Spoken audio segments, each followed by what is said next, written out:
Bwana Yesu asifiwe. Mtu wa Mungu unanisikiliza, nichukue fursa hii kukukaribisha kwenye chaneli yetu pendwa ya Apostle Katambi. Chaneli hii hutuletea mahubiri ya neno la Mungu. Chaneli hii hutufundisha namna ya kuweza kutoka katika vita katika ulimwengu wa kiroho. Nimekuwa na masomo mengi, nilikuwa nafundisha kwa habari ya magonjwa. Unaweza ukapata somo hapo chini kwa habari ya magonjwa. Nimefundisha kwa habari ya mkuu wa anga, unaweza kupata somo hapo chini. Lakini sasa hivi nafundisha kwa habari ya uchawi katika ulimwengu wa roho, wachawi katika ulimwengu wa kiroho.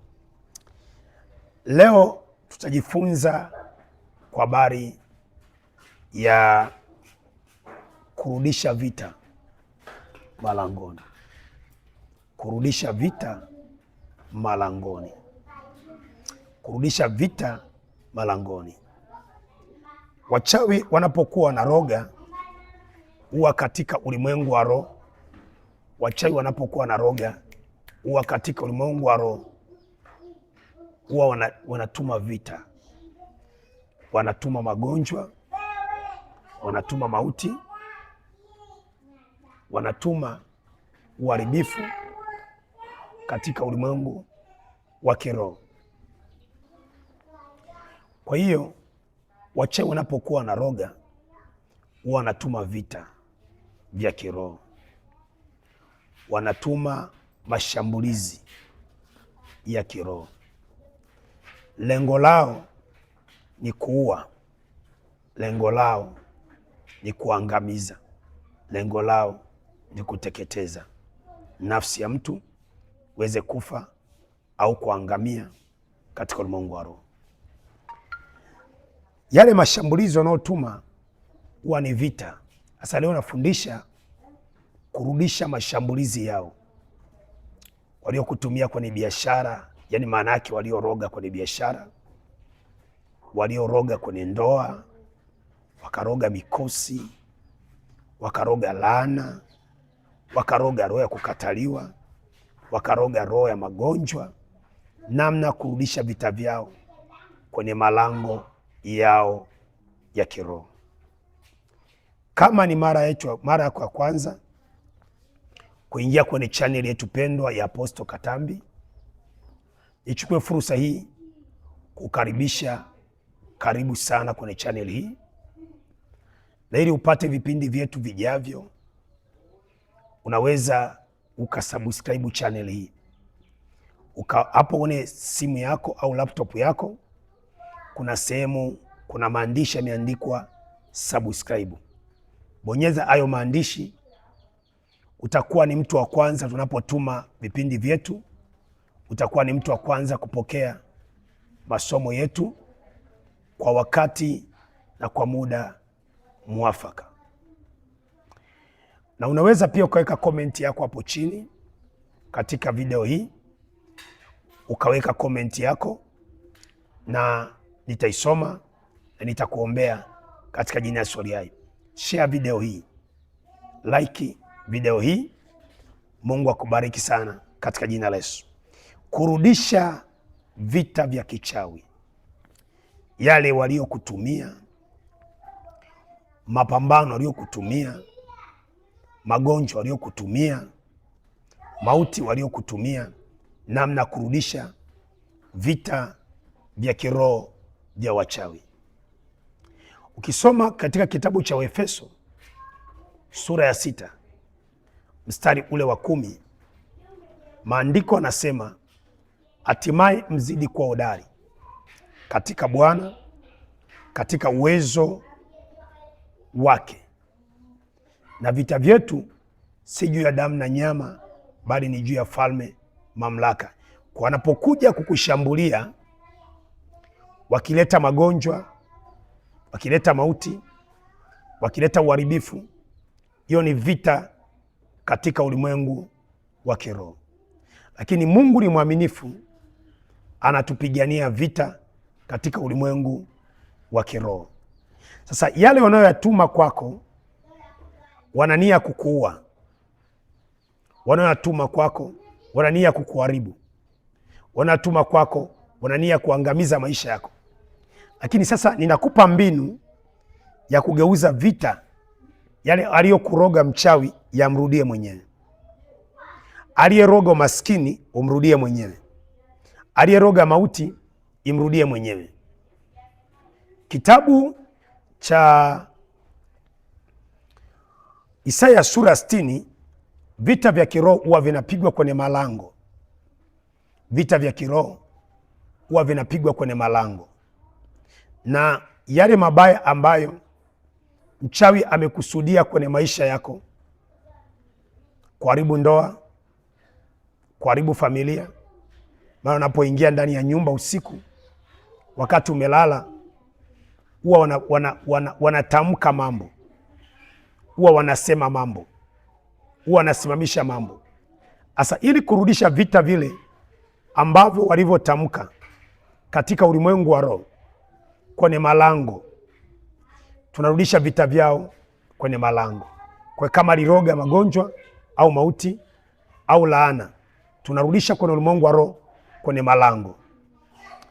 Isaya sura 60, katika malango ya kurudisha vita kuna malango ya aina kuu mbili. Kuna malango ya kwanza ni malango ya nafsi yako. Malango ya kwanza ni malango ya nafsi yake mchawi. Kwa unaposema narudisha vita kwenye malango, malango ya kwanza ni ya nafsi yake mchawi.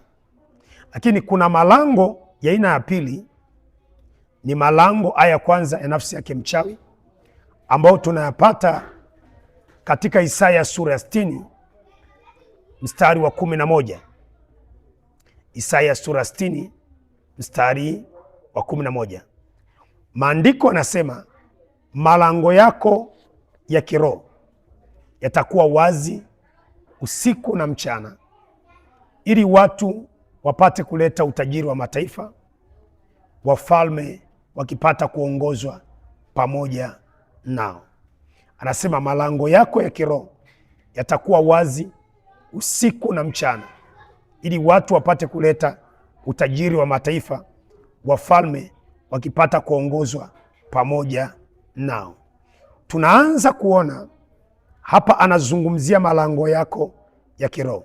Kumbuka nafundisha kurudisha vita malangoni pa mchawi, kurudisha vita malangoni pa adui katika ulimwengu wa roho. Yule anayekuroga giza, anayekutumia unajisi, anayetuma mauti, anayetuma magonjwa, usiku wote anaporoga, unaweza ukarudisha asubuhi vita kwenye malango yake ya kiroho. Kwa kile alichokuroga huwa kinamrudia yeye mwenyewe katika ulimwengu wa roho. Sasa kuna malango ya kwanza, nimesema malango yako ya nafsi, lakini kuna malango ya aina ya pili ambayo natamani uyafahamu. Ni malango ya eneo. Ardhi ni lango, anga ni lango. Ardhi ni lango, anga ni lango. Kwa anaporoga mchawi huwa anategemea malango ya ardhi, malango ya anga. Kwa unaposema narudisha vita malangoni, maana yake unamrudishia kupitia malango ya nafsi, unamrudishia kupitia malango ya anga, unamrudishia kupitia malango ya ardhi. Vita vya kiroho huwa vinapiganwa katika malango. Vita vya kiroho huwa vinapiganwa katika malango. Kitabu cha Waamuzi sura ya 5 mstari wa 8. Waamuzi sura ya 5 mstari wa 8. Waamuzi sura ya 5 mstari wa 8. Vita vya kiroho vinapigana kwenye malango. Kwa akikutumia mauti, narudisha kwenye malango. Akitumia roho ya kukataliwa, narudisha kwenye malango. Akitumia kansa, narudisha kwenye malango. Akitumia magonjwa, narudisha kwenye malango. Malango haya yako aina kuu 3. Liko lango la nafsi, lango la ardhi, lango la anga, lango la ndoto. Lango la 4, lango la ndoto katika ulimwengu wa roho. Kwa hiyo tunaangalia katika kitabu cha Waamuzi sura ile ya 5 mstari wa 8. Waamuzi sura ya 5 mstari wa 8. Maandiko yanasema walichagua miungu mipya, walichagua miungu mipya, ndipo kulikuwa na vita malangoni, ndipo kulikuwa na vita malangoni. Malango ya kiroho, kurudisha vita kwenye malango ya kiroho. Sasa hapa maandiko yanasema kulikuwa na vita malangoni. Ukisoma Waefeso sura ya 6 mstari wa 10, anasema hatimaye mzidi kuwa hodari katika Bwana, katika uwezo wa nguvu zake. Alafu anasema vita vyetu si juu ya damu na nyama, bali ni juu ya falme, mamlaka.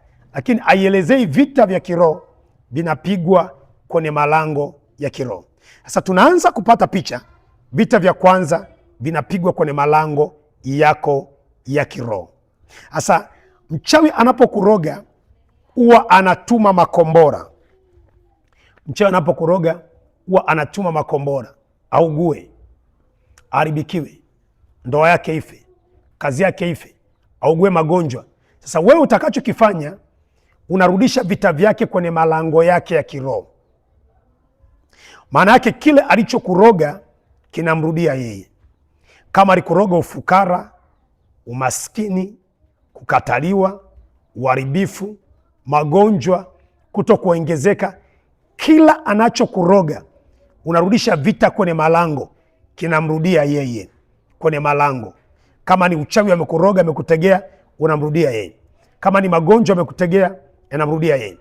Nasema mtumishi Katambi, unaongea nini? Angalia, na unapomrudishia huyu anarudi kwake kabisa katika ulimwengu wa roho. Angalia kitabu cha Misali sura 14, Misali sura 14 mstari ule, Misali 14 mstari ule, Misali 14 mstari ule wa 19, Misali 14 mstari wa 19. Maandiko yanasema wabaya uinama mbele ya wema, na wasio haki malangoni pa mwenye haki.